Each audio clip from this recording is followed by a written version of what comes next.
일단 먼저 국방정책서 나와 있던 내용들 한번 간단하게 한번 추려보겠습니다.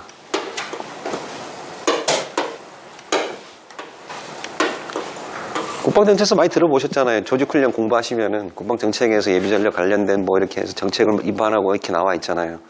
여기 보면은 27년, 28년까지 시범 적용 시기입니다. 시범 적용 시기. 그러면 이제 국방정책서에 나와 있는 내용 보면 1에서 2개의 지방병무청에서 시범 적용을 한다라고 되어 있거든요. 자, 이게 되게 어떤 방향으로 갈지는 정확히 모르겠지만 시범 적용할 때 저라면 이렇게 할 것 같아요. 지금 시군구 단위의 통합예비군 센터를 만든 곳이 있거든요. 이미 만들어진 곳이 있어요. 거기 예비군들 일단 몰아넣고 거기서 이제 업무 보도록 하는 시군구가 있습니다. 제가 볼 때 거기를 시범 적용하지 않을까라는 생각이 들어요. 서울 지역을 한다는 건 쉽지가 않거든요. 병무청에서 시범 적용하는데 뭐 예를 들어서 서울 강남을 한다. 그 어마어마한 인원들을 행정 처리하고 시범 적용하기에는 무리가 있다는 겁니다. 그러면 이제 제가 보기엔 2개 정도 할 것 같아요. 2개 정도 한다 그러면 시군구 단위로 통합센터를 운영하고 있는 2개 정도를 선정을 해서 시범 적용을 하겠죠. 그러면 시군구 단위로 해서 이 시범 적용하는 이 2개의 시군구에서는 예비군 지휘관 공석이 나와도 안 뽑을 가능성이 있습니다. 이 지금 남쪽에 있는, 남쪽 어디죠? 경북 쪽이었던 걸로 제가 기억하는데, 근데 그쪽으로 할 가능성이 있지 않을까 생각이 들어요. 그럼 그쪽에서는 공석이 없겠죠. 그러면 시군구 기준으로 해서 수행군 부대 내에 수의군구면 그렇게 많지는 않아요. 한 2석, 3석 정도? 그래서 27년, 28년에 시범 적용을 하더라도 마이너스 5에서 10개 정도의 공석은 빠질 거라는 생각이 들거든요. 그래서 25년도에 해차별로 이제 100석 가까이를 뽑았으니까 27, 28년도에는 80석에서 90석 정도? 그래도 나오지 않을까, 시범 적용하더라도. 근데 29년도가 되면 무슨 문제가 생깁니까? 29년도. 물론 27년이 될 수도 있지만 국가에서 지금 정년 연장의 이슈 관련해서 1안부터 3안까지 만들어 놨잖아요. 1안이 뭐죠? 27년부터 적용입니다.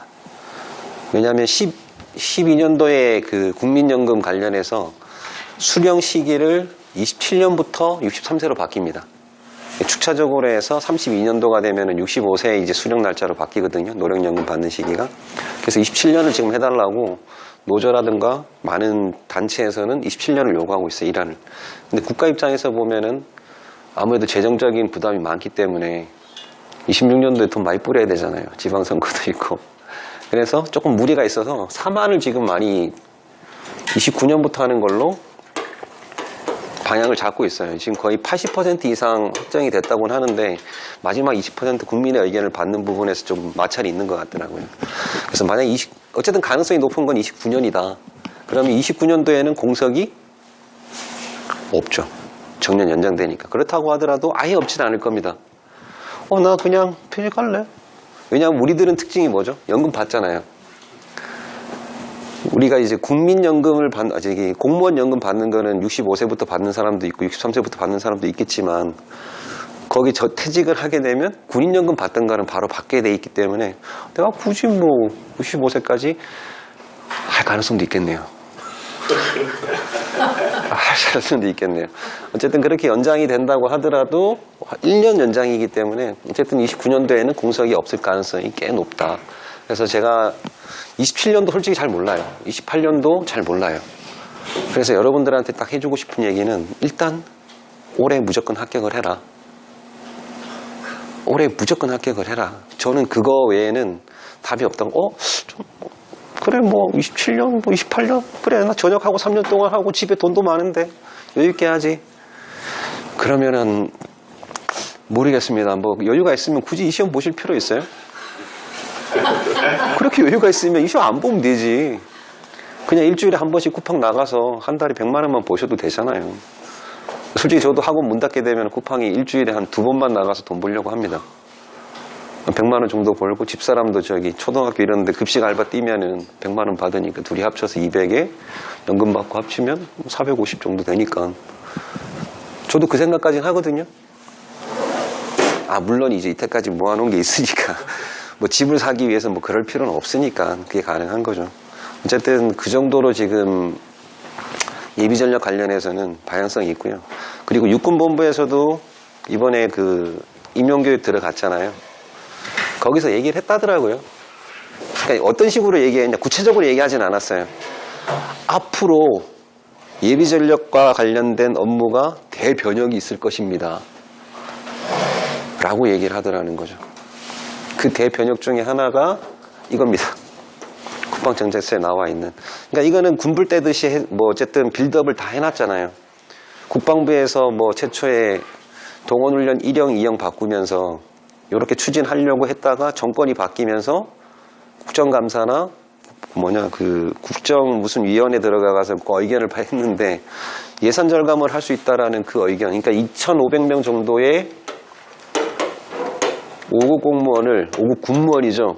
이거를 1,000명으로 줄이면 앞으로 줄여놓은 상태에서 10년이 지나면 예산 절감이 연간 1,000억이 넘는 겁니다. 그러니까 박수를 받은 거죠. 육군본부에서 안 된다. 예비전력은 중요하고 막 반대로 의견을 막 올렸죠. 근데 국방부에서는 안 받아줄 이유가 없죠. 국방부는 결국 정부의 한 행정기관 중에 하나니까요. 그래서 결국은 정책서가 나오면서 방향성은 나온 겁니다. 지금 육군본부 정신없습니다. 지금 장군들, 제 동기들도 이제 장군 달았는데 작년에 장군 달았는데 계엄 터지고 나서 지금 징계된 애도 있고 기소돼가지고 강제 휴직 상태에 있는 사람도 있고요. 재판 들어간 친구들도 있습니다. 작년에 장군 단 애들은 다 그래요 지금. 근데 전화 몇 번 왔더니 야 내가 강등돼서 중령 몰랐는데 원스타가 강등되면 중령까지도 떨어질 수 있다고 하더라고요. 2단계까지. 그래서 야 나 강등되면 예비전력 시험 봐도 되냐? 이렇게 물어보길래 야 징계 살아있으면 안 돼. 절대 안 되니까 딴 거 하라고 했는데 어쨌든 그 정도 상태입니다. 육군본부든 군인이든 여러분들이 예비전력 업무원을 하고 있는 예비군 지휘관이든 상관없습니다. 그 사람들의 의견은 지금 안 받아들여집니다. 정부의 정책과 국방부에서 추진하고 있는 대로 간다는 거죠. 어쩔 수 없어요. 지금 우리가 생각하는 상식적인 부분들을 이렇게 해주면 좋겠는데 라는 생각들은 안 받아준다는 겁니다. 2,500명 대한민국 국민 중에 1%도 안 되는 인원수거든요. 이 의견들이 받아지기 어렵다는 겁니다. 그래서 올해 반드시 합격을 하려고 공부를 하셔야 되고요. 뭐 조금 늦게 전역하시는 분들은 27년, 28년대 반드시 마무리 지으시려고 공부를 하셔야 된다고 생각이 듭니다. 답답하시죠? 저도 답답합니다. 근데 학원은 운영할 것 같아요. 29년대 공석이 0이라도 모르겠어요. 지금 과정을 단기 과정으로 할까 생각했는데 그냥 합격시까지 가자. 뭐 어쨌든 1년에 뭐 10명만 등록해 주셔도 쿠팡 알바보다 낫지 않을까요? 그 생각이 드는데 어쨌든 예비전력 업무는 많이 변화가 있을 것이다. 그리고 뭐 병무청에서 업무 가져가잖아요. 그러면 이제 병무청 직원들을 많이 뽑을 겁니다. 5급을 뽑을까요? 절대 안 뽑습니다. 7급이요? 아니요. 7급 안 뽑아요. 그 사람들이 하는 업무의 대부분은 상근 예비역이 하는 업무라고 생각을 해요. 예비전력 업무 담당자가 하는 업무라고 생각하는 게 아니고 병무청에서 업무 갖고 오는 건 상근 예비역이 하는 업무인데 우리가 갖고 와서 하면 되지라고 생각하는 거예요. 예비군 지휘관은 감독이거든요. 그럼 감독 업무를 하는 사람들은 7급이나 5급을 두겠죠. 그럼 뽑는 걸 누굴 뽑는다? 9급을 뽑겠죠. 자, 소령 전역하고 나서 병무청에 이제 병무청에 그런 자리가 생길 테니 병무청 시험 보면 되겠어 라고 생각해서 공채 한다? 왜 하죠? 합격을 했어. 연금 정지되고 199만 원 받아요. 누가 하겠냐 이거죠. 안 한다는 거죠. 결국은 이제 뭐 상근 예비역 전역했던 사람들 아니면 좀 일찍 전역한 대위들이 글쎄요 중위들 뭐 이런 사람들이 병무청 저쪽으로 갈 가능성이 많다는 겁니다. 너무 기대하지 마세요. 병무청에서 뽑는 거에 대해서. 모르죠. 경력직을 뽑는다고 해서 뭐 7급이나 6급 정도는 뽑을 수 있겠지만 제가 보기에는 가능성은 많지는 않다. 그래서 지금 다 합격을 하시는 게 중요하다는 생각이 듭니다. 자, 이제 학습 방법에 한번 넘어가 볼게요. 체크리스트 지금 진행을 하시면서 등록하고 30일 안 되신 분도 있고 이제 50일 넘어서 2단계 넘어가신 분도 있을 겁니다. 근데 지금 대부분은 2단계로 넘어가셨을 거예요. 그죠? 그래서 1단계 공부 막 하면서 자신감이 붙잖아요. 처음에 이거 예비군법 숙지형 기출문제 이제 풀면서 뭐야? 내가 책도 안 읽었고 강의도 안 들었는데 무슨 문제부터 풀라 그래? 풉니다. 풀면서 모르니까 하루에 푸는 문제가 300페이지밖에 안 되는데도 불구하고 진도가 안 나가. 그죠? 아, 이거 맞아? 학원 잘못 등록한 거 아니야? 원장이 사기친 거 아니야? 그렇게 생각하다가 또 여기 봅니다. 강의 듣습니다. 그래, 문제 풀었던 것 좀 있네. 멘토님 강의하는 게 뭐 대충대충 넘어가시는 것 같지만 문제 있던 것들을 한 번씩 짚어주네. 다시 풀어보니까 그래, 강의 들었던 거 조금 알겠는데 시간이 조금 단축되죠. 예비군법 이거 3번 풀고 나면 이런 거구나. 통합방위법 넘어갑니다. 그래, 통합방위법 뭐 괜찮네. 뭐 할만하네. 그래, 조직훈령 좀 이상하긴 하지만 뭐 할만하네. 교육훈련 딱 들어가는 순간 뭐지? 뭐야, 뭐 막 꼬여있고 막 같은 말 반복되어 있고 한 게 좋은데도 막 페이지가 10페이지 가까이 되잖아요. 훈련 행정 처리 같은 경우에 1, 2, 3, 4 해놓고 거기 다 집어넣어놨잖아. 짜증이 막 나기 시작하죠. 그래도 할만해. 변희법 딱 들어오는 순간 뭐야 이거. 어마어마한 양과 강의도 어마어마하게 많잖아요. 들으면서 이 공부 계속 해야 되나 말아야 되나 고민이 될 겁니다. 어쨌든 1단계를 딱 끝내고 49일까지 왔습니다. 나름 자신감이 붙습니다. 그죠? 그러면서 이제 기출문제를 계속 풀어왔기 때문에 이때쯤 되면 기출문제를 뭐 1개에서 많이 틀리면 5번째가 틀립니다. 자신감이 붙은 거죠. 그래. 내가 공부가 좀 된 것 같아. 딱 그리고 이제 여기 들어오죠. 딱 요까지 잘 풀었어. 아침에 하나 딱 기출문제 풀었는데 그래, 역시나 오늘 하나밖에 안 틀렸어. 갑자기 이걸 푸는데 저한테 전화 와요. 몇 분들이 전화합니다. 원장님, 제가 기출문제 1개나 2개밖에 안 틀리는데 2, 3개 들어오니까 왜 60%밖에 안 맞죠? 제가 되게 궁금해요. 저도 궁금해요. 왜 60%밖에 안 맞죠? 라고 생각하시죠? 꼴랑 50일 공부했는데 본 적이 없는 새로운 유형의 오답 포인트와 새로운 문장 구상을 해서 60%나 맞췄잖아요. 60%가 완성이 된 거잖아요. 그럼 자신감을 가져야 되는데 왜 40% 틀린 거에 대해서 부정적인 생각을 가지시죠? 제가 공부를 할 때는 솔직히 6개월 가까이 강의만 듣고 책만 봤어요. 그리고 첫 모의고사를 본 건 아니죠. 모의고사 하나 얻어가지고 풀었는데 그때 120문제였거든요. 40문제 맞췄어요. 이게 6개월의 공부 효과였어요. 근데 지금 꼴랑 50일 공부하고 나서 60%나 맞췄는데 생각은 왜 40%나 틀리죠? 라고 생각한다는 거죠. 그 40%를 이제 올리는 게 2단계예요. 기출문제는 5년치 기출문제만 넣어놨잖아요. 병역법은 좀 더 많이 넣긴 했지만 그러면 원문에 나와 있는 모든 내용들이 거기 다 들어가 있나요? 아니에요. 실제로 5년치 기출문제라고 하더라도 예비군 통방 조직 교육훈련은 거의 90% 들어가 있어요.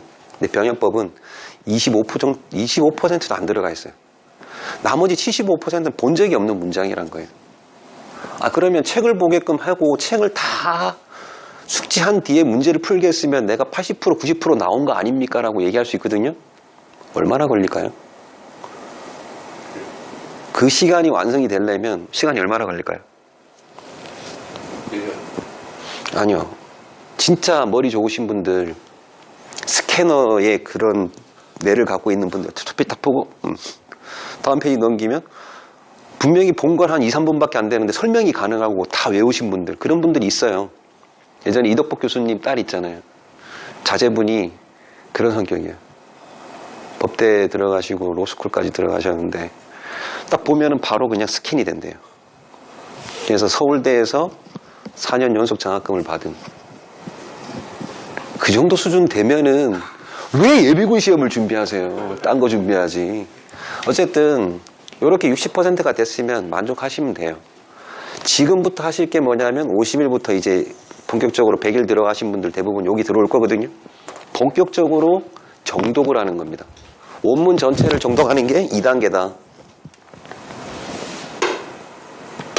전체를 보는 단계입니다. 그래서 내가 5년치 기출문제에서 보지 못했던 문장들, 새로운 오답 포인트들, 새롭게 조합되는 문장들을 2단계를 통해서 보시는 거예요.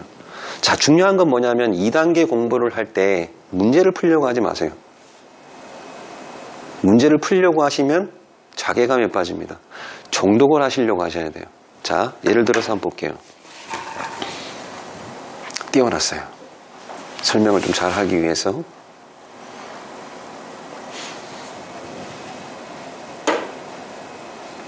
자, 2단계 병역법입니다.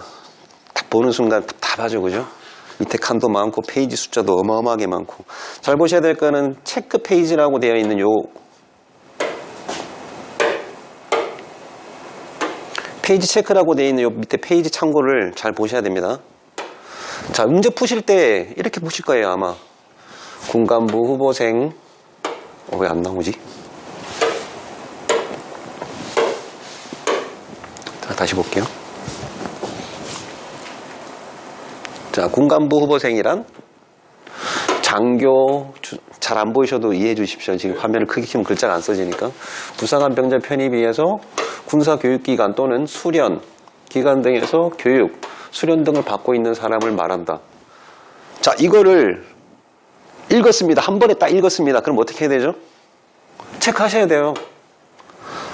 다시 읽지 마세요. 다시 읽지 마세요.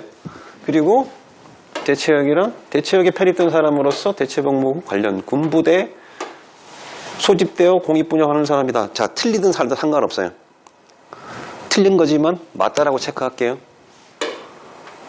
이런 식으로 다 맞다고 체크했어요. 어쨌든 뭐 읽으면서 2번 읽지 마시라는 겁니다. 한 번 읽고 답을 찾는 연습을 계속 하셔야 돼요. 그게 나중에 모의고사든 본고사 때도 똑같이 그 습관이 나오거든요. 그리고 답을 딱 확인합니다. 틀렸어. 자, 그럼 뭐 해야 되냐면 페이지 밑에 보면은 3페이지라고 되어 있습니다. 오답 노트 옆에 종이든 책이든 딱 펴놓고 병역법 페이지 3번 적으십시오. 그리고 틀렸잖아요. 여러분 지금 틀렸다고 틀리면 어떻게 하죠? 보잖아요. 군부대, 대체복무 기간이구나. 일기자 아니구나. 계속 읽으면서 숙지하려고 하시잖아요. 하지 마세요. 나는 이 문제를 모르는 거예요. 이 문장을 모르는 문장인 거예요. 넘기세요. 뭐 하고? 페이지를 써놓고. 오답 노트가 2단계부터 중요합니다. 근데 오늘 하루 분량을 공부를 했는데 오답이 200개가 나왔어. 그건 오답 노트가 아닙니다. 그냥 다시 반복하시면 돼요. 다시 반복하셔야 되는 거예요. 근데 오답 개수가 20-30개가 나왔다. 그건 뭐죠? 오답 노트 맞아요. 저녁 때 집중해서 이걸 보는 겁니다. 자, 대체복무요원 대체역으로 편입된 사람 이거 틀렸어. 2개는 맞추긴 했지만 내가 이 부분을 보고 싶다 그러면 여러분 교재하고 같이 펴셔야 돼요. 저녁 때는. 교재도 펴놓고 PPT도 열어놓고 그리고 자, 이게 3페이지잖아요.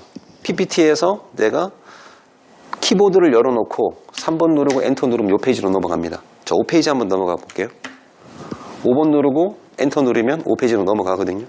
그래서 오답 노트에 적었던 그 페이지를 키보드를 이용해서 엔터 치시면 돼요.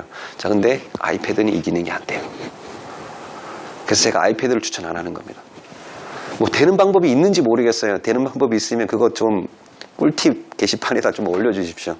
이게 아이패드가 이 기능이 안 돼서 제가 갤럭시로 많이 쓰라고 말씀을 드리거든요. 이런 식으로 공부를 하시고, 자, 키워드를 여러분들이 이 문장을 공부하시면서 저녁 때 오답 정리를 하시잖아요. 키워드를 찾을 수 있어야 돼요. 지금부터 이제 원문 정독을 많이 하면서 이제 내가 이 문장의 핵심 키워드가 뭔지를 알아야 돼요. 물론 핵심 키워드가 아니라더라도 내가 법령을 열었을 때 바로 그 페이지에서 그 단어만 바로 찾을 수 있는 단어를 찾아야 되는 거죠. 자, 예를 들어서 승선근무 예비역 항해사 또는 기관사라고 되어 있습니다. 자, 이걸 한번 찾아볼게요. 어떤 단어로 찾으면 좋을까요? 비상사태도 가능합니다. 변협법 전체에 비상사태라고 나와 있는 게 몇 군데 있긴 있어요. 뭐 동원, 병력동원, 소집 뭐 있지만 그래도 이 문장을 바로 찾을 수 있는 단어들을 판단을 하는 거죠. 자, 여러분들은 어떤 단어를 가지고 교재에서 검색하겠습니까? 저라면 군수물자로 한번 검색해 보겠습니다. 그래서 카페에서 교재를 다운받는 겁니다. 그리고 휴대폰으로 하시면 돼요. 그리고 찾기 검색을 누르고 나서 아까 군수물자였죠. 군수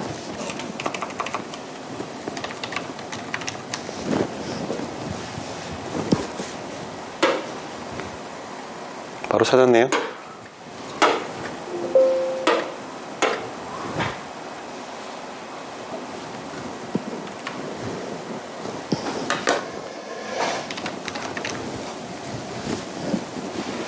찾아진 겁니다. 가려져서 그런 건데 옮겨볼게요.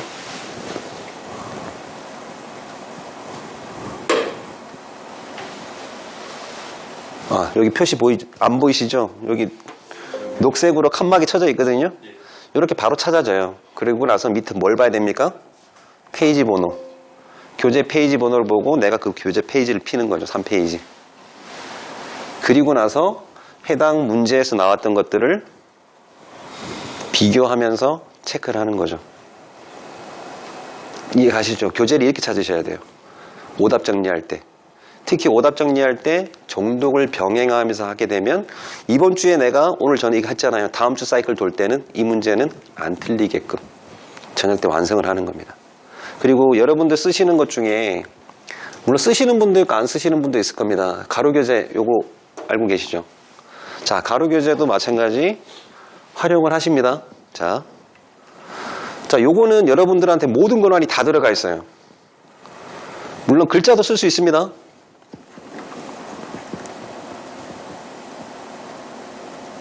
이렇게 글자 쓸 수 있어요.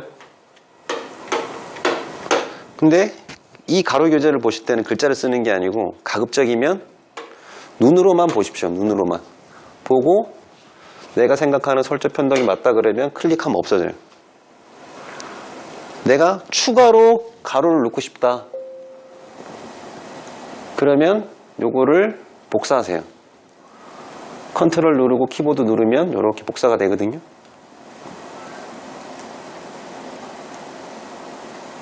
나만의 오답 포인트 해서 가로 교재를 또 만들 수 있어요.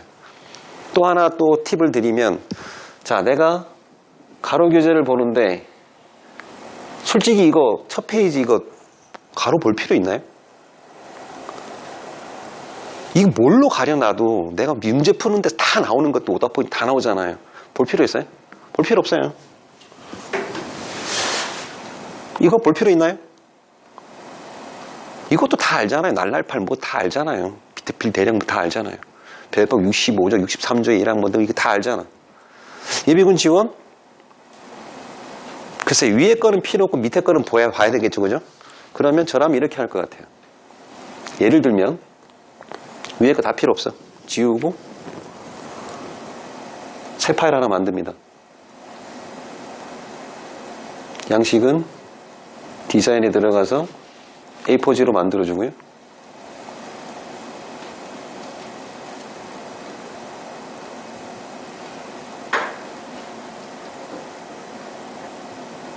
조금 느립니다.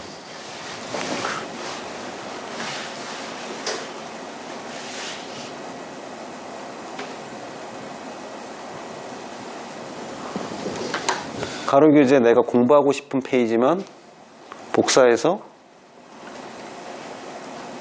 집어넣는 거죠. 그리고 이거를 이런 식으로 하면 병역법, 예비군법에 해서 내가 솔직히 뭐 300페이지 되는 예비군 병역법을 다 볼 필요는 없잖아요. 주로 내가 보지 못했지만 좀 숙지하고 싶은 페이지만 골라서 이런 식으로 편집을 하고 나만의 가로, 특히 저녁 때 오답 포인트 만들고 나면 내가 자주 틀리는 것들 교재에다 다 표시가 되잖아요. 그런 것들만 딱 모아놓고 보는 거예요. 그럼 나중에 정독을 할 때 시간의 여유가 있으면 첫 페이지부터 끝 페이지까지 볼 수 있지만 시간 여유가 없으면 어떻게 하면 되죠? 내가 자주 틀리는 문장 위주로만 이걸로 정독을 하시면 되는 거예요. 그래서 가로교재 만드는 것도 여러분들이 언제든 활용이 가능하다. 그렇게 만들어져 있어요. 그래서 이 권한은 다 들어가 있어요. 그 어디서든 편집이 가능하도록 지금 여러분 계정들 있잖아요. 그 계정과 무관하게 열 수 있어요. 반대로 얘기하면 우리 학원이 아닌 사람도 활용이 가능합니다. 꽤 오래됐거든요. 5년 전부터 오픈했거든요. 근데 아는 사람들이 별로 없더라고. 근데 문제는 우리 학원 수강생들도 잘 모르더라는 거죠. 그래서 다시 한 번 더 말씀을 드린 거고요. 그래서 저녁 시간에 이용해서 오답 포인트를 많이, 오답 노트를 이용해서 교재도 보고 찾고 교재 표시하고 필요하면 가로 교재도 복사해서 하나씩 넣어두세요. 그러면 다음 주에 뭐 이번 주 한 주 끝나고 내가 미흡한 거 보고 싶다 그러면 내가 틀렸던 문장들 가로 교재 다 들어가 있잖아요. 그것만 쫙 보시면 이번 주에 틀렸던 거 다음 주에 틀릴 가능성은 별로 없어요. 그런 식으로 계속 줄여나가는 노력을 하셔야 됩니다. 그래서 PPT는 이렇게 활용하시면 됩니다.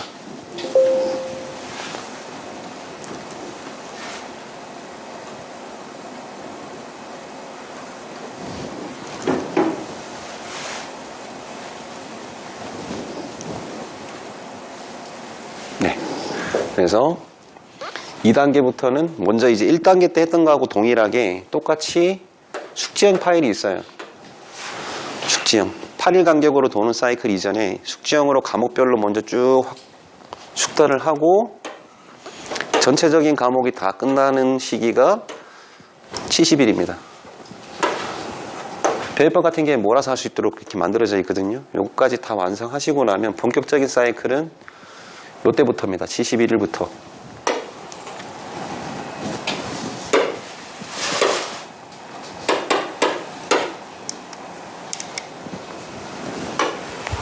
이번에 체크리스트 좀 수정을 했어요. 2-2단계하고 2-3단계로 만들어 놨어요. 2-2단계는 첫 사이클로에서 8일 간격으로 사이클 돌도록 만들어 놨거든요. 모의고사 1회 또는 2개를 푸는 겁니다. 자, 처음에 모의고사 1개 내지 2개를 풀 때 처음에 들어왔을 때는 기출문제 푸셔야 됩니다. 기출문제. 기출문제가 이제 다 완성이 됐다라는 느낌이 들면은 이제 기출문제만 풀면은 실력 유지가 안 돼요. 내 실력 테스트도 안 되고. 그래서 그때는 기본, 수정된 걸로 안 들어갔네. 여기 있구나. 기출문제가 완성이 됐으면 76형, 77형. 가산도 PPT로 사용할 수 있도록 추가 협의를 할 거예요. 그래서 가산 거를 이용해서 실력 테스트용으로 쓰시면 됩니다.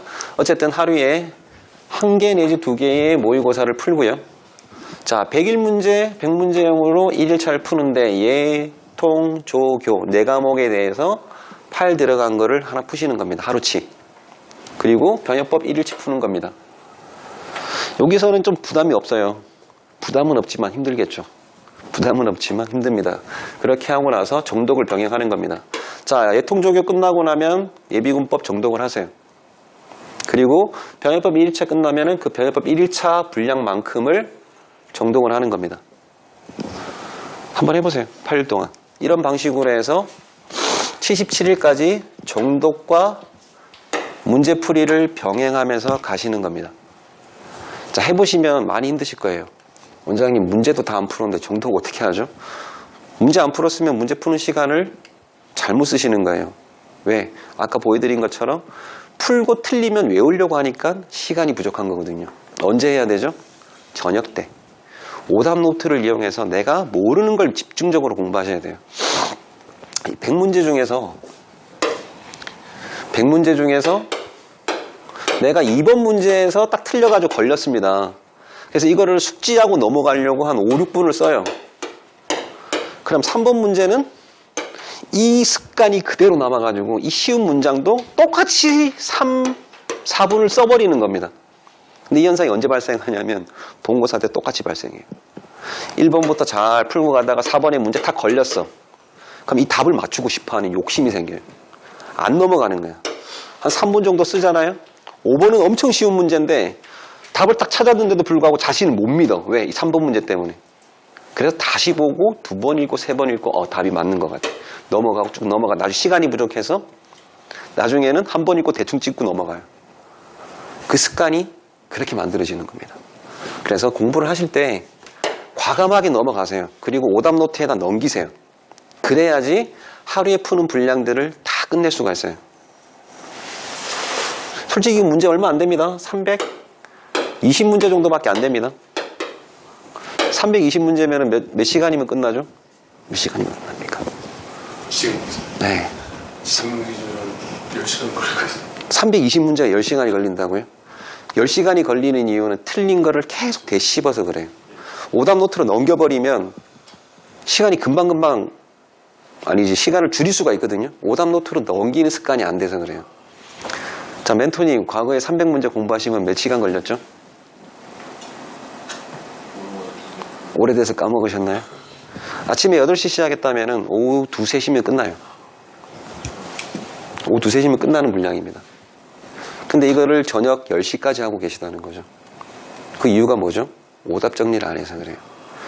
풀면서 내가 다 완성해 나가고 싶어 하니까 그런 거예요.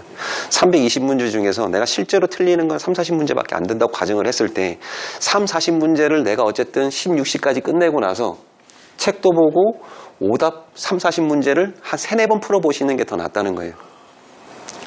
잘 맞추는 문제까지도 시간을 투자해서 풀지 마시라는 겁니다. 빨리빨리 넘어가세요. 한 번 읽고 빨리 넘어가라고 해서 글자를 볼 때 막 이렇게 보라는 게 아닙니다. 꼼꼼하게 딱 보고 천천히 보되 2번 읽지 말라는 겁니다. 한 번에 읽고 답을 찾는 습관을 들이시고 한 번 읽고 답이 안 보이는 건 여러분들 머릿속에 그 문장이 완성이 안 된 거예요. 그거는 오답 노트를 넘기는 겁니다. 2번, 3번 읽는 건 언제 한다? 저녁 때. 오답 정리할 때. 그렇게 하셔야지 이 분량들을 다 할 수 있어요. 아니면 힘들어요. 그런 식으로 해서 8일 사이클을 책과 문제를 병행하면서 한번 돌아보는 겁니다. 자, 이제 그리고 결정하셔야 돼요. 나는 책을 볼 능력이 있다? 없다? 결정하셔야 돼요. 대부분 능력이 없습니다. 그래서 60일이 되기 전까지는 일단 한번 해보세요. 해보시라고 제가 말씀드린 거고요. 그래서 2단계에서 2-3단계를 다시 만들었습니다. 자, 하루에 모의고사 1개 내지 2개 푸는 건 동일합니다. 그런데 예조교통 같은 경우에는 모의고사 형태로 된 거를 풀고 기출문제를 풀고 2단계를 풀어도 이틀치를 풀 필요는 없어요. 그래서 병역법을 제외하고는 2단계 넘어왔을 때 크게 부담이 없잖아요. 병역법이 가장 크게 부담으로 와거든요. 예조교통은 그나마 좀 빠르게 적응이 돼요. 2단계 넘어와도. 그래서 하루치만 푸시면 됩니다. 예조교통 8일치에서 하루치만 푸세요. 근데 병역법은 이틀치를 푸세요. 이틀치. 첫날에 80일을 기준으로 해서 병역법 1일차, 2일차를 풀었습니다. 스케줄은 이렇게 되는 게 제일 좋겠죠. 아침에 10시에 모의고사를 볼 거잖아요. 그러면 10시가 되기 전에 08시부터 시작을 했다 그러면 병역법 하루치를 푸는 겁니다. 그리고 모의고사를 풀고요. 그리고 오후에 다시 2일차. 그리고 이게 끝나고 나면 예조교통 100문제. 딱 이렇게 푸는 겁니다. 그럼 언제쯤 끝날까요? 대략 16시에서 17시면 끝나지 않을까요? 오전에 병역법 1개랑 모의고사 끝났잖아요. 오후에 180문제만 풀면 되잖아요. 병역법 이틀치를 풀어도 되잖아요. 그러면 16시에서 17시 정도에 끝났습니다. 운동하고 저녁 먹잖아요. 그러면 뭐 19시부터 잡을게요. 22시까지는 공부를 하실 거니까 이 시간에 뭐 하죠?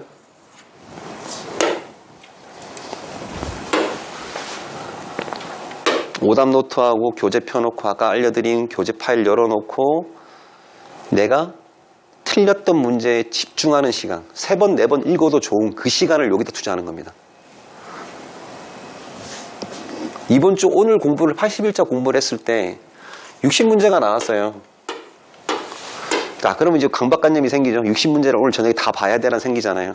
그럴 필요 없어요. 그럴 필요 없어요.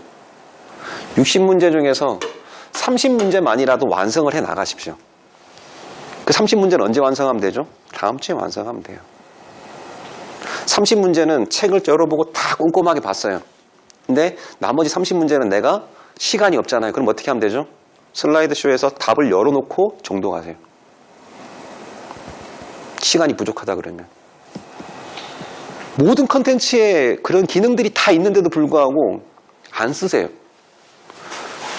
똑같이 문제 풀듯이 다 완성해야 된다는 강박관념에 시달리다 보니까 그게 안 되는 거거든요. 60문제를 다 볼 수 있으면 다 보세요. 그게 안 되면 앞에 30문제 보시고요. 나머지 뒤에 30문제 보세요. 그래야 다음 주에 볼 게 30문제로 줄어듭니다. 60문제를 다 보려고 노력하면 다음 주에도 50문제 이상을 봐야 될 수가 있거든요. 그래서 이런 식으로 진행을 하시고요. 자, 1일차 이렇게 했으면 2일차가 되면은 모의고사 푸는 건 동일합니다. 예조교통도 1일차씩 푸는 건 동일합니다. 근데 병역법은 내가 잘 안 되니까 전날에 풀었던 2일차, 오후에 풀었던 거를 다시 아침에 푸는 겁니다. 그러면 기억이 떠올려요. 그리고 내가 오답 했잖아요. 솔직히 오답 정리할 때 대부분의 오답은 어디서 나오죠? 병역법에서 나오잖아요. 저녁 때 오답을 보기 위해서 엄청나게 보고 나서 다음날 다시 보게 못하면 어떻게 되죠? 보여요. 까먹은 줄 알았는데 저녁에 오답 정리를 하고 다시 아침에 풀어보니 아 그래. 그리고 뭐가 떠오르냐면 책의 어느 부분에 그게 있었어. 책이랑 같이 보면서 오답 정리를 했기 때문에 알게 돼요. 3일차 했잖아요. 그 다음날 3일차 먼저 하는 겁니다. 이런 식으로. 그래서 8일 사이클로 도는 건 똑같지만 병역법은 2사이클 도는 겁니다. 나머지 과목들은 사이클 상관없이 도셔도 돼요. 8일 간격으로 돌아도 2번 이상 도는 효과가 날 겁니다. 왜? 모의고사를 돌리는 것만, 솔직히 8회 분량의 모의고사를 돌렸잖아요. 그럼 예조교통은 거의 90%가 다 들어가 있어요. 그래서 예조교통은 하루 치로 했고요. 병역법은 이틀 치로 했습니다. 대신에 중복되게 하루 치는. 그래야지 정독 효과를 가져가면서 할 수 있도록 했고요. 요렇게 끝나고 나서 오답 정리할 게 하루에 10문제도 안 된다. 그럼 뭐가 나오죠? 오답 정리 10문제밖에 안 되면 1시간이면 충분하잖아요. 남는 시간 뭐 하실 거죠? 정독하는 겁니다. 그 정독을 할 수 있는 능력을 키우는 단계가 2-3단계라 생각하시면 돼요. 100일 남았잖아요. 40일 동안 여러분들이 이걸 완성하셔야 돼요. 그래야지 이게 가능합니다. 3단계가 가능합니다. 하루에 모의고사 2개 풀고 병역법 하루치 풀고 예조교통 풀고 정독. 나중에 다시 한 번 더 설명드릴게요. D-60일이 될 때도 이게 완성이 안 될 수 있습니다. 그럼 언제까지 가야 되냐? D-30일까지도 2-3단계를 가셔야 돼요. 그래서 정독할 시간이 확보되면 30일 전부터 정독하셔도 됩니다. 자, 여러분들이 지금 정독을 하시면은 알까요? 내가 정독을 먼저 해봤고 1단계 강의도 들어봤고 문제도 풀어봤는데 내가 이 원문을 정확하게 이해하고 있는지 아닌지를 알고 싶다 그러면 2단계 교육훈련 강의를 들어보세요. 그러면 내가 원문을 읽고 있지만 의미를 모르고 있다는 것을 명확하게 인식을 하실 겁니다. 그래서 제일 중요한 거 패스 연습을 동일하게 매일매일 해야 됩니다. 그리고 패스는 어디로 넘긴다? 오답 노트로 넘긴다. 실제로 본고사에서도 패스한 거는 어디다 넘기죠? 답안지에다 마킹 하잖아요. 같은 방식이라 생각하시면 돼요. 내가 지금부터 공부하는 2단계부터 공부하는 모든 방식은 본고사에서 문제풀이 방법과 같다. 내가 패스한 문제는 시간을 더 투자해서 명확하게 풀어야 되는 것처럼 내가 틀렸던 문제, 애매했던 문장들은 저녁 때 오답 노트 정리를 하면서 집중해서 공부한다. 그리고 그것들은 반드시 교재에다가 표시를 하십시오. 나중에 교재 정독을 하더라도 뭔가 칠이 많이 돼 있고 발을 정자가 많이 써져 있는 그 파트는 내가 취약한 문장이거든요. 나중에 본고사 모든 거 다 정리하고 나서 내가 다른 문장들은 안 봐도 돼요. 솔직히 제가 정독할 때 이렇게 했습니다. 빠르게 정독을 하긴 했지만 일주일밖에 안 했지만 예비군법 첫 페이지 피잖아요. 1분도 안 걸려요. 1페이지 딱 피는 순간 아는 거. 2페이지 이것도 아는 거. 3페이지 아는 거. 4페이지 그래 요 문장. 내가 그동안 공부하면서 문제를 엄청나게 풀었거든요. 저는 15만 개 가까이를 풀고 갔어요. 여러분들은 본고사 갈 때까지 거의 5만 개 가까이 풀 겁니다. 그 정도 충분히 완성이 되거든요. 저는 1년 반을 했기, 2년 가까이 했기 때문에 15만 개가 된 거고요. 딱 보는 순간, 이 문장은 내가 많이 틀리는 문장이야. 그래서 그 문장 한번 꼼꼼하게 2, 3분 투자해서 보고요. 다음 페이지 넘기고, 이거 아는 거 넘어가고. 요거? 그래. 편성 카드 및 관련 서류가 있으면 중대장이냐, 지병장이냐, 요거 가지고 계속 문장 헷갈렸어. 그 파트 다시 꼼꼼하게 읽어보고 넘어가고. 그러니까 문장을, 원문을 딱 보는 순간 내가 어디가 취약한지, 내가 외워야 될 게 뭔지, 이해해야 될 게 뭔지가 보이는 상태에서 원문 정독을 하셔야 돼요. 지금 학원가는 어떻게 하냐면, 처음부터 해서 민민지 이렇게 해가지고 그 의미가 뭔지는 모르겠지만 일단 외우게 만들어요. 외우는 게 우선이거든요. 지금 외운다고 해서 푸는 건 할 수는 있겠지만 그렇게 노력을 낭비할 필요가 있을까요? 민민지 외우신 적 있어요? 민민지가 뭔지 아세요? 민방위법에 의한 민방위 업무의 지원. 그걸 왜 민민지로 외우는지 모르겠다는 거죠. 단축 코드가 필요할 때가 있어요. 내가 헷갈리는 문장에 대해서는 그렇게 단축 코드 쓰는 것도 괜찮아요. 구운대조 이런 것처럼. 필요하면 내가 만들 수는 있지만 학원에서는 가급적이면 단축 코드를 안 쓰려고 노력합니다. 근데 교육 훈련에서는 어쩔 수 없이 가끔 써요. 왜냐하면 같은 의미인데 다른 단어를 쓰기 때문에 쓰긴 쓰는데 그런 단축 코드가 좋다 나쁘다라고 얘기를 하진 않을게요. 그건 학원마다 조금씩 차이가 있으니까. 그런 식으로 해서 패스 연습과 오답 정리를 잘 하십시오. 그리고 오답 정리를 해서 오답 풀이를 할 때는 반드시 교재를 펴고 같이 하십시오. 그런데 교재에다가 많이 표시를 하시고요. 필요하면 가로 교재도 그렇게 활용을 하십시오. 그러면 내 공부 효과를 좀 더 극대화시킬 수 있어요. 저는 이번에 만들 때 여러분들이 어떻게 공부하면 조금 효과적일까라고 생각했던 게 2-3단계입니다. 카페에다가도 올려놨고요. 수정해서 올려놨어요. 그래서 2-3단계를 이용해서 8일 사이클로 도시면은 변효법이 가장 부담스러우신 분들은 잡힐 겁니다. 2-2단계보다 2-3단계가 훨씬 효과적일까요? 근데 2-2단계를 경험해봐야 2-3단계가 효과 있다는 걸 알아요. 책을 한번 봐야지 저기 빠른 거 효과가 없구나. 당장은 효과가 없구나. 책을 볼 수 있는 능력을 키우고 봐야 되는구나라는 걸 알게끔 하기 위해서 2-2단계를 넣어준 거고요. 지금 공부하시는 분 완성이 되고 전반기, 후반기 때 만점 받고 비선되신 분들은 2-3단계 필요 없어요. 그 2-2단계로 계속 가시면은 좀 여유 있게 공부하면서 책도 정독을 하실 수 있는 거거든요. 그래서 2-2단계와 2-3단계는 결국은 자기 수준에 맞게 가시는 거지만 지금 순서대로 가시는 첫 응시자들은 요 간격으로 가시는 게 가장 좋은 효과가 날 겁니다. 차라리 2-3단계를 좀 하다가 2단계를 가면 2-2단계를 지금 이제 강의를 들었으니까 그게 효과가 더 좋을 거라 생각은 하시는 거잖아요. 근데 본소 체험을 해보셔야 돼요. 내가 정독 속도가 어느 정도 속도로 나는지를 점검을 한번 해보실 필요가 있어요. 지금 정독 해보셨어요? 잘 안 되더라고요. 자, 예비군법 정독하면 얼마나 걸릴까요? 지금 수준에서. 딱 보고 바로 의미들 오답 포인트 다 보이면서 이게 상하경 나올 것까지 다 염출해서 보는 정독. 얼마 걸리시죠? 지금 생각해 보세요. 2시간 반 정도 걸리셔야 될 거예요. 멘토님하고 저 같은 경우에는 30분에서 40분이면 다 봐요. 솔직히 제목만 보면 머릿속에 다 떠오르거든요. 수없이 강의를 했고 문제를 만들고 문제도 풀어봤잖아요.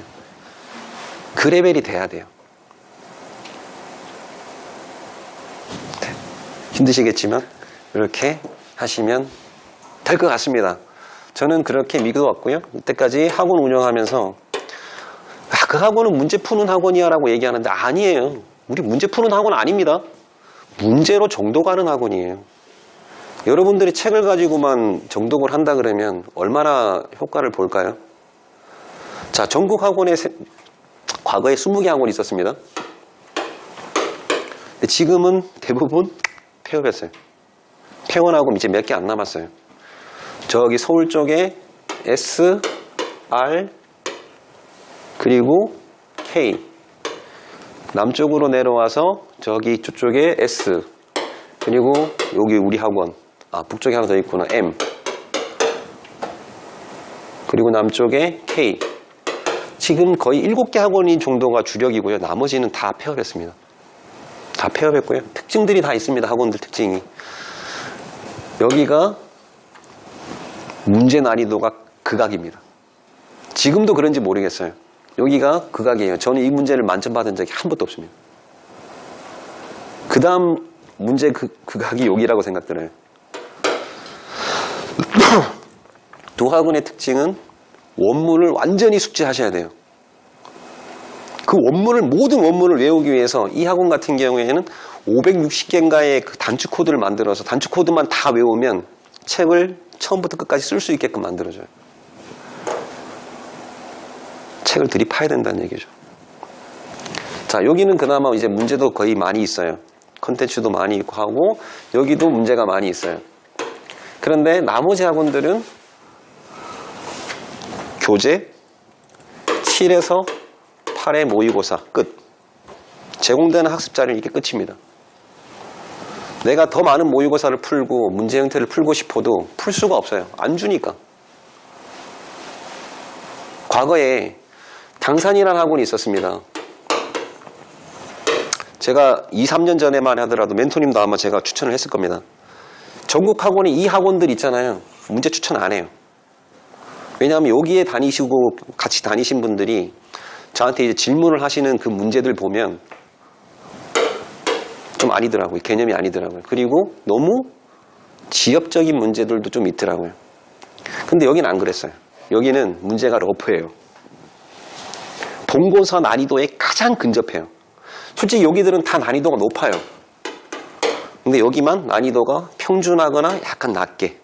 그러면서도 지금 80문제니까 80문제 중에서 두세 문제만 변별력 있는 문제를 딱 주더라고요. 그래서 제가 해밀 모의고사를 보시는 모든 분들한테 뭘 추천했었냐면 당산을 추천했어요. 당산을 보시라. 해밀 모의고사 보고 나서 80개 중에서 막 60개밖에 안 나오고 막 자신감이 없잖아요. 보시라 그랬어요. 그러면 점수가 어떻게 나오냐면 내가 공부가 안 된 줄 알았는데 공부가 엄청 많이 됐다는 걸 검증할 수 있는 데가 여기였어요. 근데 어느 순간 문제가 이상해지기 시작하면서 결국 2년 전에 문을 닫았습니다. 그래서 2년 전부터 어느 학원도 제가 모의고사를 추가로 보라고 추천하지 못했어요. 왜냐하면 없었거든요. 그러던 중에 작년 말이었죠. 과거에 이제 미라클이었습니다. 미라클도 한 2, 3년 전에 있었거든요. 미라클 학원에 있던 사람이 가산으로 넘어갔어요. 이 문제를 보니까 저희가 아니더라고요. 하지 말라고 제가 말씀드렸었는데 지금 가산으로 넘어갔다가 그분 바뀌고 새로 오신 분이 왔어요. 근데 와이프의 지인의 지인이더라고. 인사드릴 겸해서 전화를 드렸는데 여기 가산학원에 이제 학원 교수로 가셨다더라고요. 이분은 지금 숭실대학교 연대장 하고 계시거든요. 6번 시험 보고 임기제 진급하신 분이에요. 만점 받고 대학을 들어갈 수밖에 없는 상황이었거든요. 어쨌든 제가 고민하는 건 저거였어요. 당산. 당산과 유사한 문제가 필요하다. 여러분들한테 제공할 수 있으면 좋겠는데 이전에는 그냥 개인이 하고 싶으면 돈 내고 하라고 하는 상황이었잖아요. 그래서 가산의 대표님하고 이렇게 컨택이 됐어요. 그 이전에 강병길 교수님 계실 때도 이제 전화를 통화를 했었는데 그때는 제가 조금 이렇게 했었고 바뀌신 분하고 통화를 하고 나니까 어떤 생각이 들었냐면 이분은 초짜예요. 솔직히 그 뭐 학원 운영자한테 초짜라고 얘기하면 좀 그렇긴 한데 공부는 오래 하셨어요. 그런데 이 학원을 운영하고 강의하는 부분에 대해서는 분명히 초짜가 맞습니다. 지금 문제를 4회차를 감수를 해드렸거든요. 처음에 문제를 만들어서 제가 감수할 때 와, 열이 받더라고요. 수정하면서. 어떤 느낌이었냐면 과거에 이제 그분이 하셨던 그 이전 교수님이 하셨던 문제를 재탕한다는 느낌이 들었고 문제를 억지로 만드는 듯한 느낌. 멘토님도 좀 느끼셨잖아요. 그래서 80문제 중에 거의 30문제를 수정을 했어요.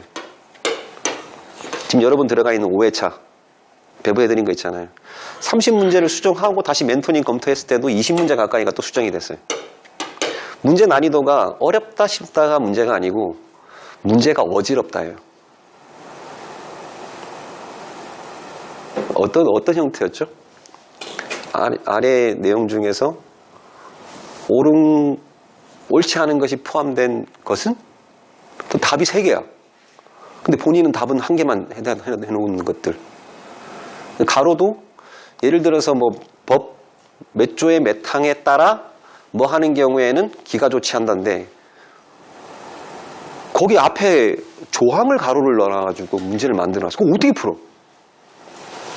그걸 다시 풀어놓은 거예요. 그게 뭐냐면 신체 검사 결과 7급으로 판정된 사람은 기가 조치. 이렇게 하면 풀 수 있잖아. 이해 가시죠? 근데 그분은 그게 쉽다라고 생각하고 내신 거예요. 근데 아니라는 거지. 그런 걸 다 수정한 거예요. 그나마 지금 4개 검토한 거는 낮춘다고 낮췄는데 약간 지저분해요. 그래서 지난주에 최후 통첩을 했습니다. 양식 다 만들어 드렸어요. 77회 때 나왔던 본고사 그 양식 틀 옳은 거 1개, 옳지 않은 거 49개, 아니지 43개. 그 포메이션 그대로 만들어가지고 요거 문제 바꾸지 말고 옳은 거 옳지 않은 거 그거 바꾸지 마시고 A, B, C, D 답 나와요. 바꾸지 마시고 위에 지문 바꿔서 문제 다시 만드시라고 다시 돌려드렸어요. 지금 해밀 수강생분들한테 필요한 거는 쉬운 모의고사입니다. 그러면서 변별력이 2에서 3문제 있으면서 내가 쉽게 풀지만 만점이 안 나오는 이유는 뭐죠? 실수, 마킹 실수. 분명히 시험 문제는 2번 체크되어 있는데 답안지에 3번 체크되어 있어요. 그런 일이 벌어집니다. 그거를 방지할 수 있고 숙달할 수 있는, 그러면서도 자신감도 가질 수 있는. 해밀 모의고사는 솔직히 5, 6, 7은 가능해요. 7 지금 받는 거는 6, 7, 8은 가능해요. 1, 2, 3은 불가합니다. 당장 다음 주 1회 모의고사 보잖아요. 시간 부족하실 거예요. 죄송합니다. 근데 갈수록 난이도를 낮춰드려야죠. 처음에 이제 너무 자신감 가지면은 대충 공부할 수 있으니까. 그래서 그게 필요해서 이렇게 한 거고요. 그래서 MOU를 체결을 했습니다. MOU 체결을 했고요. MOU 내용은 말씀드릴게요. 자, 결론은 그겁니다. 하실지 안 하실지는 본인들의 몫이고요. 결정은 아직 안 났어요. 국방전직교육원에 했는데 거긴 안 됐어요. 국방전직교육원 그리고 중간과정 전직교육에 있는 거 보훈부 지금 예비전력 관련해서 지원받는 게 3개거든요. 여기는 전직교육에 있는 분들만 지원을 받을 수 있습니다. 90%. 요거는 3년 이내거든요. 전직교육 기간까지 포함해서 80%까지 지원해주는 게 중간과정이에요. 150만원까지. 해밀은 이것만 합니다. 왜냐하면 합격시까지 하니까 이것 할 필요도 없고 이거 할 필요도 없어요. 근데 일부 학원은 여기다 받아놓고 요것도 받아먹고 해서 260만원 가까이를 받는 학원도 있더라고요. 그리고 우리 학원을 다시 등록하신 분도 있어요. 돈이 썩어 나가는 것도 아닌데 모르겠어요. 그래서 저희는 이거 안 해요. 이거 할 수 있습니다. 우리 학원 등록 안 한 사람들 중에 보훈부 과정에서 90% 지원받을 수 있는 거, 한 100만 원 선 정도 해서 받을 수 있어요. 근데 안 해요. 왜? 우리 학원 비싸게 들어오신 분들이 피해 보실까봐 안 해요. 그래서 지금 가산학원에서는 이거 했는데 안 됐어요.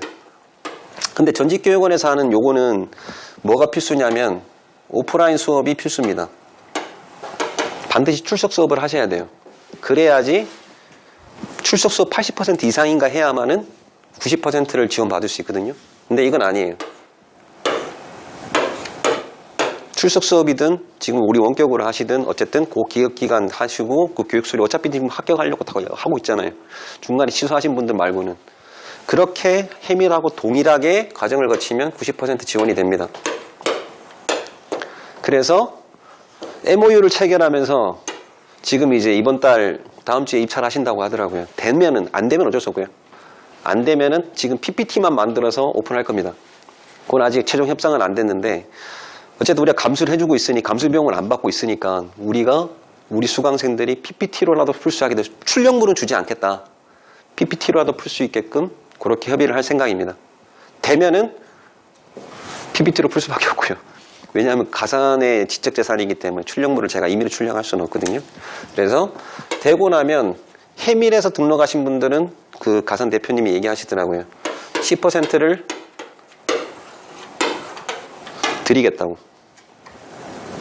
그러니까 내가 100만 원이라 가정을 하면 100만 원 결제를 하면 다시 90만 원 중에서 90만 원은 제대군인 지원, 보훈부에서 지원을 받고요. 10만 원은 학원에서 여러분들 공부하시는 데 쓰라고 필요한 것들을 사고 필요하면은 에너지 드링크라도 드시기 위해서 다시 10만 원을 돌려드린다는 겁니다. 실제로 내가 들어가는 돈은 없는 거죠. 그리고 제공되는 거는 이렇게 제공됩니다.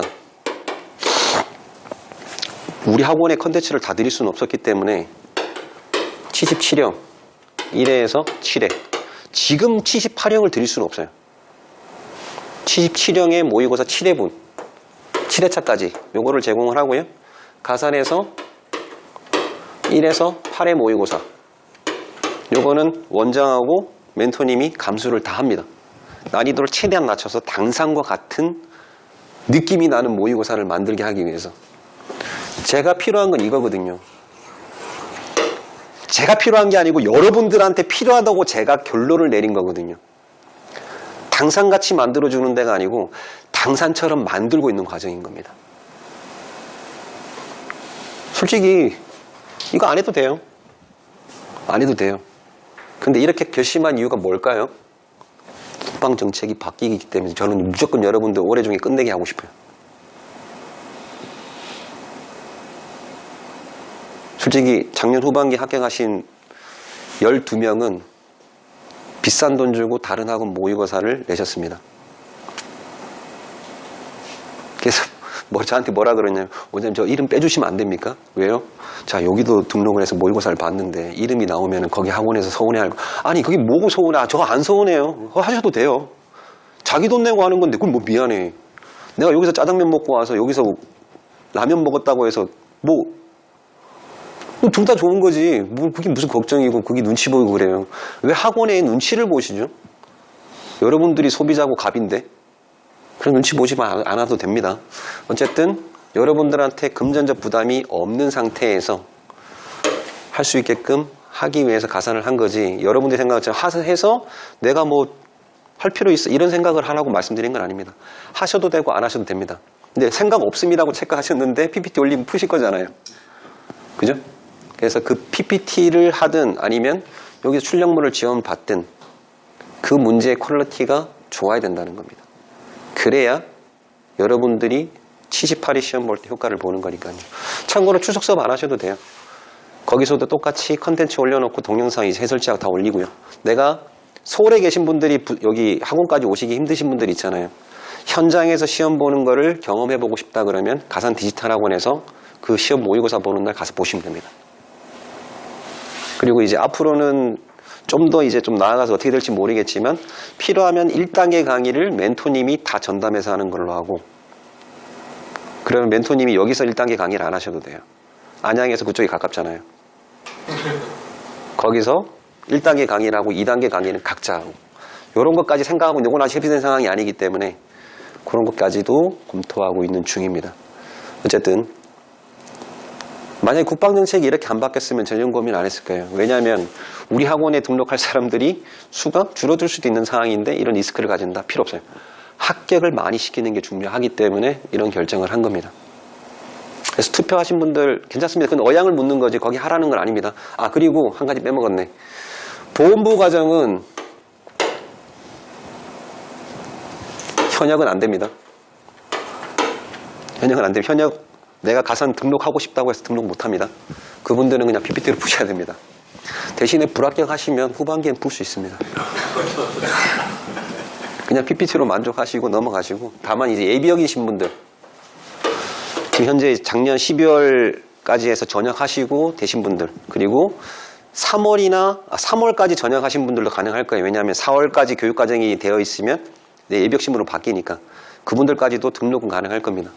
그래서 그런 분들이 가능하고요. 다음 주 나오고 아마 이달 말에 최종 결정이 난다고 하더라고요. 그래서 보험부 과정이 개설이 안 되면은 우리는 그냥 PPT로 갈 겁니다. 분명히 이거는 제가 요구할 수 있는 부분인 것 같아요. 감수비용 안 받았거든요. 주신다고 했는데 되면은 주십시오. 근데 안 되면은 안 받겠습니다. 대신에 그 보상으로 PPT 왜냐면 우리가 감수해주고 문제 수준 거의 다 했는데 그 정도는 요구할 수 있잖아요. 솔직히 제가 문제 만들다가 감수 부탁드립니다 딱 날라오잖아요. 그럼 하루 날려요. 문제 다시 수정을 해버려요. 그렇게 했는데 PPT도 못 쓰면 좀 억울하잖아요. 그래서 돼도 좋고 안 돼도 좋다. 이런 생각이 듭니다. 자, 궁금하신 거 있나요? 네, 원장님 그 가산학원 그 위치하고 그다음에 가산 디지털역. 그 거기 바로 앞에 있더라고요. 어제 올려놓으신 글 보면은 이제 뭐 평일날 공부도 아, 거기 오픈해 주십니다. 공부를 한다고 하는데 뭐 평일만 되는지 뭐 휴일도 되는지 몇 시까지 아, 상관없어요. 거기에 이제 수업이 없으면 가능합니다. 수업 날짜는 제가 확인 안 해봐요. 거기 안전교육원이라고 해서 그 기업들 안전교육도 담당을 하고요. 그 다음에 재난, 비상계획관도 하고 있고 예비전력도 하고 있어서 근데 강의실이 한 개가 아니에요. 평생 교육원이기 때문에 강의실이 여러 군데 있거든요. 그래서 한번 확인해 봐야 될 것 같은데. 어쨌든 거기에서는 모든 편의를 다 제공하겠다라고 얘기를 하셨기 때문에 평일날 가시면은 글쎄 바쁜 각자 사무가 되겠죠. 탕비실하고 이게 다 있는 걸로 제가 확인했거든요. 강의실도 몇 개 있고. 그래서 공부 여건은 여기보단 좋을 거예요. 또 다른 궁금하신 거 있나요? 가산하고 MOU 체결한 거에 대해서는 너무 불만 갖지 마십시오. 이거는 여러분들을 위한 조치였지. 솔직히 가산이 혜택 보는 건 없어요. 지금 모의고사 만약에 채택이 안 되잖아요. 가산은 해밀에 관련 자료를 못 씁니다. 아무것도 안 갑니다. 모의고사 과정을 지금 하고 있는데 거기 제공되는 거는 5회차 상호 교환한 것밖에 없어요. 어떤 것도 가산으로 가는 게 없습니다. 다만 이렇게 보험부 과정이 개설이 됐을 때 요것만 넘어갑니다. 그리고 해밀에서 등록하신 분만 비용이 없습니다. 다른 분들은 다 10%의 개인 부담을 하고 가셔야 됩니다. 이렇게 지금 협의를 한 내용입니다. 다른 궁금하신 거 있나요?